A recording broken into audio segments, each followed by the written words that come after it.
Chapter 42. Fini. Man cannot prophesy. Love is no oracle.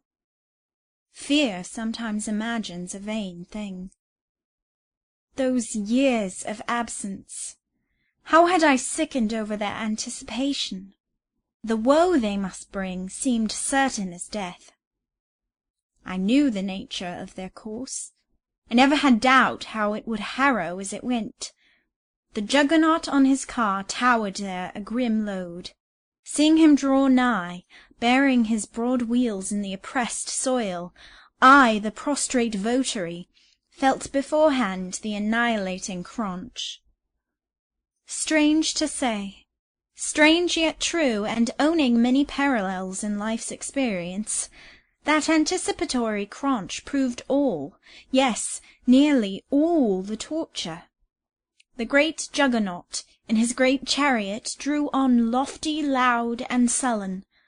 He passed quietly, like a shadow sweeping the sky, at noon.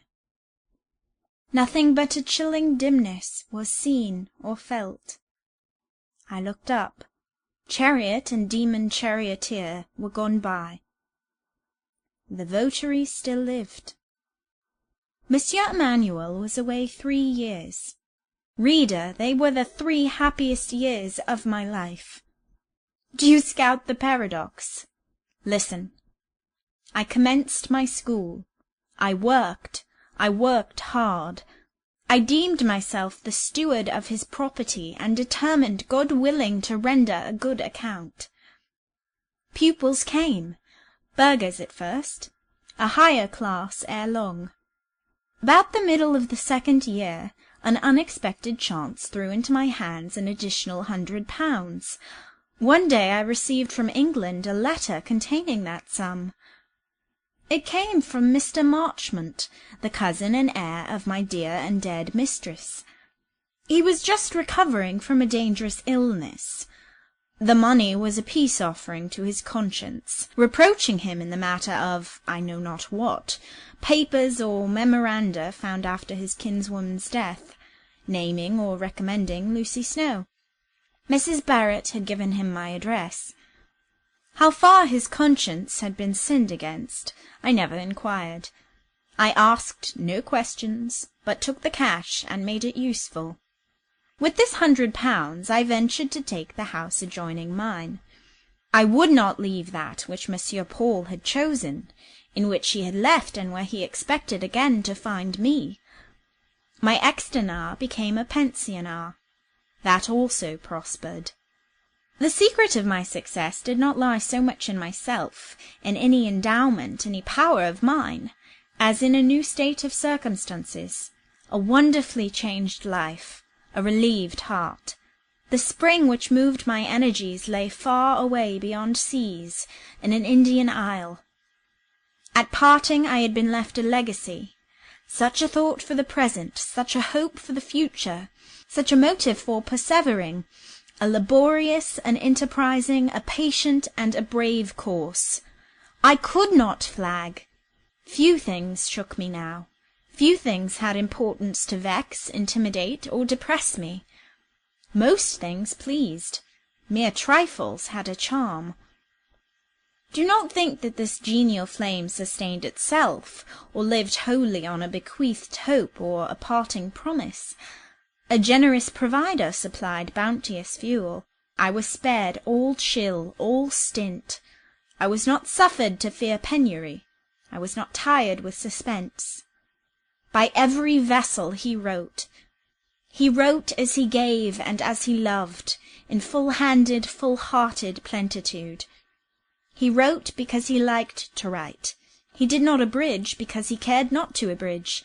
He sat down, he took pen and paper because he loved Lucy, and had much to say to her, because he was faithful and thoughtful, because he was tender and true. There was no sham and no cheat, and no hollow unreal in him. Apology never dropped her slippery oil on his lips, never proffered by his pen her coward feints and paltry nullities. He would give neither a stone nor an excuse, neither a scorpion nor a disappointment. His letters were real food that nourished, living water that refreshed. And was I grateful? God knows. I believe that scarce a living being so remembered, so sustained, dealt with in kind so constant, honourable, and noble, could be otherwise than grateful to the death. Adherent to his own religion, in him was not the stuff of which is made the facile apostate. He freely left me my pure faith. He did not tease nor tempt.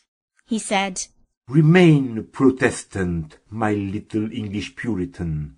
I love Protestantism in you. I own its severe charm.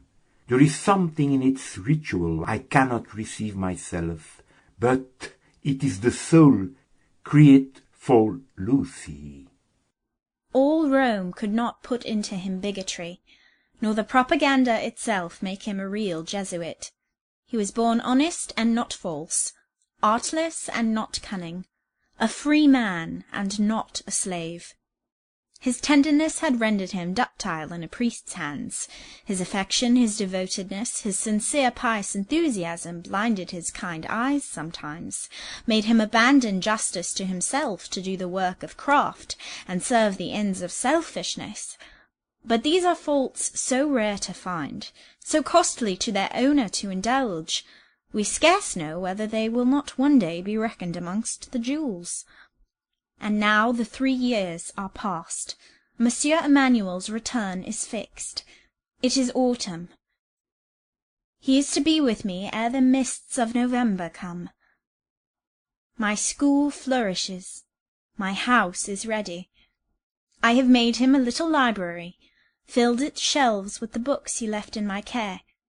I have cultivated, out of love for him, I was naturally no florist, the plants he preferred, and some of them are yet in bloom. I thought I loved him when he went away. I love him now in another degree. He is more my own. The sun passes the equinox. The days shorten. The leaves grow sere. But he is coming. Frosts appear at night. November has sent his fogs in advance. The wind takes its autumn moan. But he is coming. The skies hang full and dark. A rack sails from the west. The clouds cast themselves into strange forms, arches and broad radiations. There rise resplendent mornings, glorious, royal, purple as monarch in his state. The heavens are one flame, so wild are they rival battle at its thickest, so bloody they shame victory in her pride. I know some signs of the sky. I have noted them ever since childhood. God watch that sail! Oh, guard it! The wind shifts to the west. Peace, peace, banshee, keening at every window. It will rise, it will swell, it shrieks out long. Wander as I may through the house this night, I cannot lull the blast. The advancing hours make it strong. By midnight all sleepless watchers hear and fear a wild southwest storm. That storm roared frenzied for 7 days. It did not cease till the Atlantic was strewn with wrecks. It did not lull till the deeps had gorged their full of sustenance. Not till the destroying angel of tempest had achieved his perfect work would he fold the wings whose waft was thunder, the tremor of whose plumes was storm. Peace, be still. O 1,000 weepers, praying in agony on waiting shores, listened for that voice, but it was not uttered till, when the hush came, some could not feel it, till, when the sun returned, his light was night to some. Here pause at once. There is enough said. Trouble no quiet, kind heart. Leave sunny imaginations hope. Let it be theirs to conceive the delight of joy born again fresh out of great terror, the rapture of rescue from peril, the wondrous reprieve from dread, the fruition of return. Let them picture union, and a happy succeeding life. Madame Beck prospered all the days of her life. So did Père Silas. Madame Walravens fulfilled her 90th year before she died. Farewell. End of chapter 42. End of Villette by Charlotte Bronte.